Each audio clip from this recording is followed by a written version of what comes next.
देवळात पळून जाऊन लग्न केलं आम्ही. माझ्या घरच्यांचा पहिल्यापासून लग्नाला विरोध. माझ्यावर लक्ष ठेवणं, सारखा मोबाईल चेक करणं. वैताग आला सगळ्याचा. तो खरंच चांगला आहे हे समजावून राहिले पण कोणालाच पटलं नाही. उलट मला स्थळ बघायला सुरुवात केली. शेवटी आमचा नाईलाज झाला आणि पळून जायचं ठरवलं. देवळातले एक गुरुजी ओळखीचे होते. लग्न लावून द्यायला ते तयार झाले.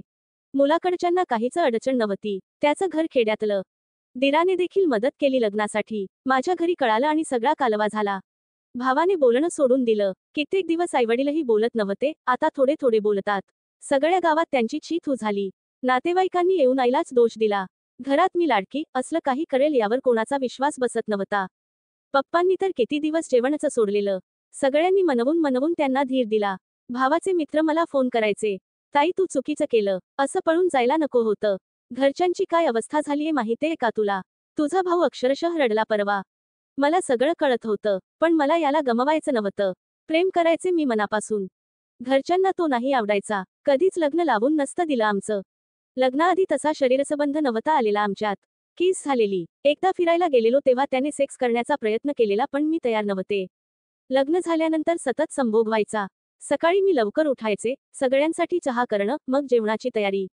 कपडे धुणं, लोकांचे येणं जाणं घरात, त्यामुळे सतत भांडी घासायला पडायची.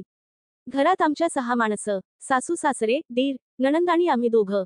लग्न झाल्यापासून सासूबाईंनी कामातून पूर्ण हात काढून घेतला आणि सगळी जबाबदारी माझ्यावर पडली.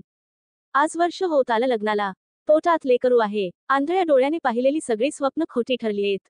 आपली 12 एकर शेती आहे, सिटीमध्ये 2 फ्लॅट भाड्याने दिलेत, स्वतःचं दुकान काढायचंय, लवकरच गाडी घेऊ अशी दाखवलेली सगळी स्वप्न एक एक करून खोटी ठरली. गावातलं राहतं घर आणि 2.5 एकर रान सोडलं तर काहीच नाही. त्यात दिराचं आणि नणंदेच लग्न डोक्यावर होतं ते दुकान कर्जात बुडालं. नवरा आता कंपनीत कामाला जातो. 8,000 पडतात महिन्याचे हातात. कमवणारं तोंडेक आणि खाणारी 6. नटण्या थटण्याची माझी सगळी हौस मरून गेलीये. आईवडिलांकडे कुठल्या तोंडाने जाऊ? एकदा आई आलेली भेटायला. जिद्दीने संसार कर म्हणाली. भाऊ तर अजूनही बोलत नाही. कोणासमोर मन हलकं करू कळत नाही. जरा काही घरात वाद झाले की नवरा हात उचलतो. उगाच लग्न केलं म्हणतो. तू आल्यापासून पणवती लागली. माझ्या डोळ्यात पाणी आलं तरी त्याला आता काही फरक पडत नाही.